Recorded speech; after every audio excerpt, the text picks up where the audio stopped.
سلام به همه، خوش اومدید به پادکست رادیو کافه. موضوع این پادکست به عنوان افتتاحیه چنل ما قسمت‌هایی از کتاب مورد علاقمه که به نظرم فکت‌هایی راجع به زندگی هست رو با هم گوش میدیم و راجبش صحبت میکنیم. در آخر هر قسمت یک فیلم یا یک سریال با توجه به مود اون پادکست، اون قسمت از پادکستمون معرفی میکنیم.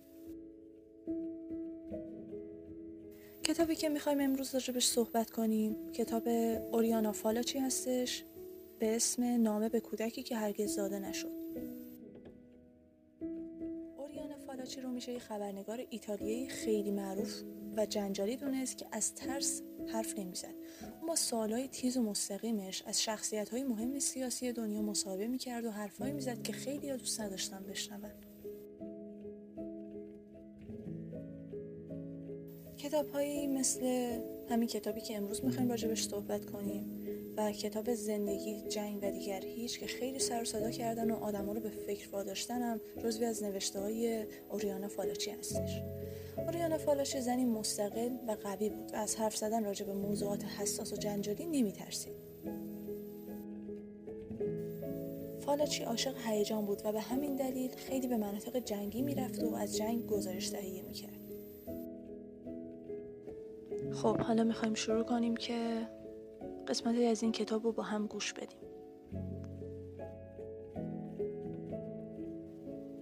شجاعت فرزند، فکر نمی کنید دانه یک درخت به شجاعت نیاز دارد تا سطح خاک را بشکافد و جوانه بزند؟ ممکن است بادی ملایم یا پنجه یک موش آن را له کند. با این وجود این دانه جوانه میزند، محکم میایستد، رشد میکند و دانه دیگری را به وجود میآورد و میپراکند و بخشی از جنگل میشود. اگر روزی فریاد بزنی که چرا مرا به دنیا آوردی، پاسخ خواهم داد همان کاری را کردم که درختان به مدت میلیون ها سال انجام دادند و میدهند. من فکر میکردم کار درست همین است. نباید به این دلیل نظرم را عوض کنم که بشر درخت نیست و رنج بشر از آن رو که آگاه است هزاران بار بیشتر از رنج یک درخت است. منطق ما سرشار از تناقض هاست. لحظه‌ای که چیزی میگویی متضاد آن را هم میبینی و میفهمی متضاد آن هم به اندازه گفته تو معتبر است. استدلال امروز من ممکن است به راحتی تغییر کند.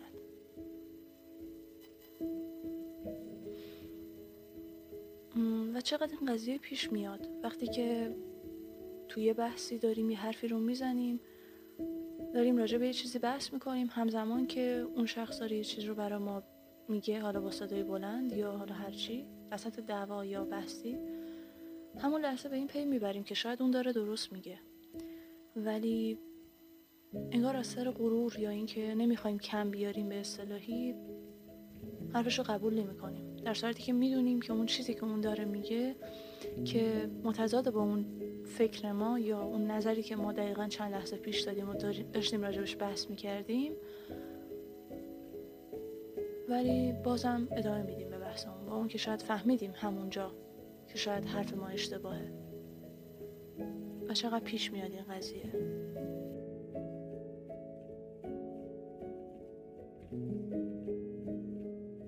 جنگیدن بهتر از برنده شدن است، سفر کردن زیباتر از به مقصد رسیدن است.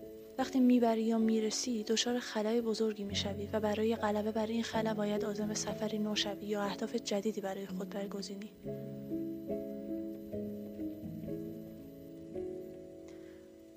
راجع به این قسمت خیلی من فکر کردم بلافاصله بعد از این که اولین بار خوندمش و چقدر برای خود من پیش اومد یا حالا بعضی از آدمایی که اطرافم بودن و راجع به این قضیه باشون صحبت کردم، بعضیا نه، ولی حس میکنم واسه خیلی ها پیش میاد که بعد از رسیدن به یه مرحله‌ای شاید دل سرد بشن یا ارزش اون مرحله رو دیگه مثل قبل نبینن، قبل از اینکه بهش نرسیدن.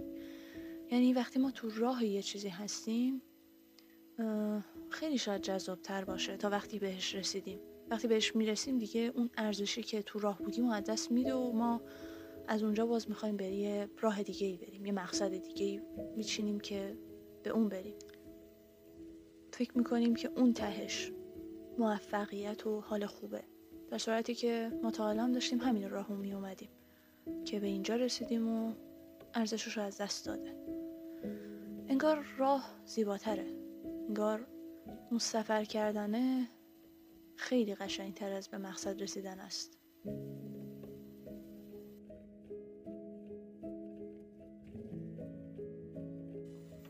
هیچ وقت نباید از مواجهه با خطر خودداری کنی. حتی وقتی ترس تو رو به عقب میراند. به دنیا آمدن خودش به معنای خطر کردن است.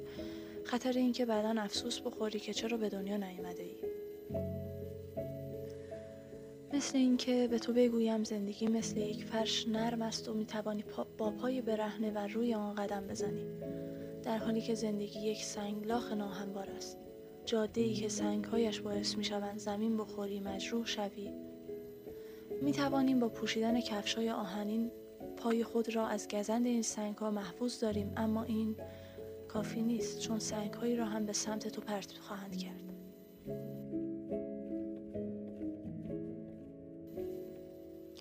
با دنیای روبرو میشوی که پر از اندوه و زاری است. اولین کاری که قادر به انجام آنی گریستن است.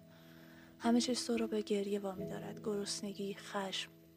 هفته و ماه‌ها باید بگذرد تا لبت به خنده باز شود، اما نباید ناامید شوی.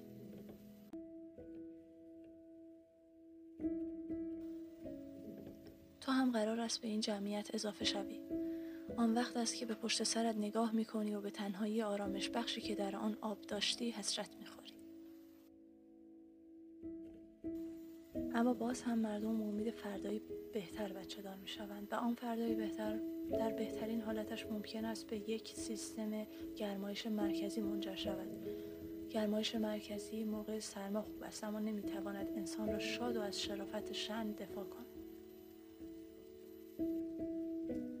برای به دست آوردن ثروت، عشق و آزادی از پای در میایی و وقتی آنها را به دست آوردی دیگر برایت لذتی ندارد.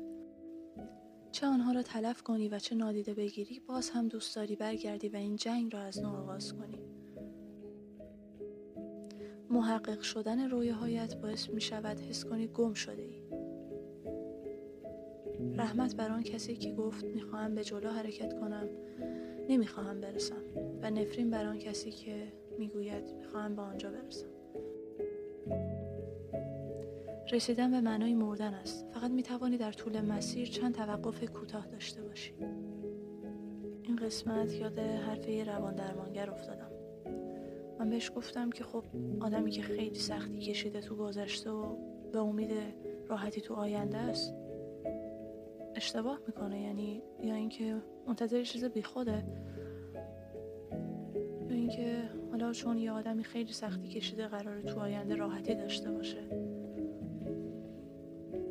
بهم گفت زندگی مثل راه پله است. تو از پله ها بالا میری، به پاگرد میرسی و یه مقدار استراحت میکنی، دوباره از پله ها بالا میری. عزیزم، تو کشف کرده ای که فکر کردن یعنی عذاب کشیدن، که نبوغ یعنی بدبختی. چه بد که سومین نکته اساسی را هنوز فرا نگرفته ای، که درد نمک زندگی است و بدون آن ما انسان نیستیم. خب من میخواستم این قسمت رو اضافه نکنم، یعنی تا همونجا تموم بشه مطلبی که خلاصه‌ای که آماده کرده بودم از این کتاب تا همونجا تموم بشه، ولی تصمیم گرفتم این قسمت هم اضافه کنم. باید حس ترحم به خود را دور بریزم و خودم را قانع کنم که درد نمک زندگی نیست. نمک زندگی شادی و خوشبختی است. خوشبختی وجود دارد. خوشبختی در جستجوی خود است. عاقبت باید راز آنچه را که عشق مینامند کشف کنم.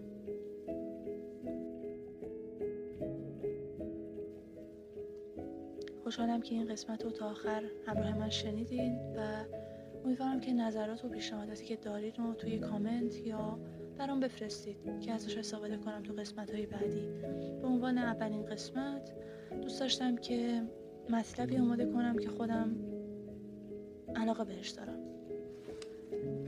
و چند تا سوال داشتم.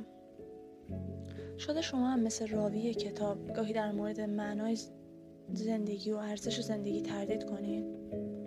به نظرتون میشه به سوال آیا زندگی ارزش زیستن دارد پاسخ قطعی داد؟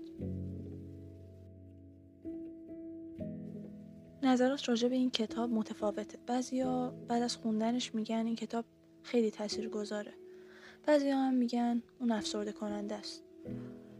خب شما راجع بهش چی فکر میکنین؟ قسمت بعدی میبینمتون. رادیو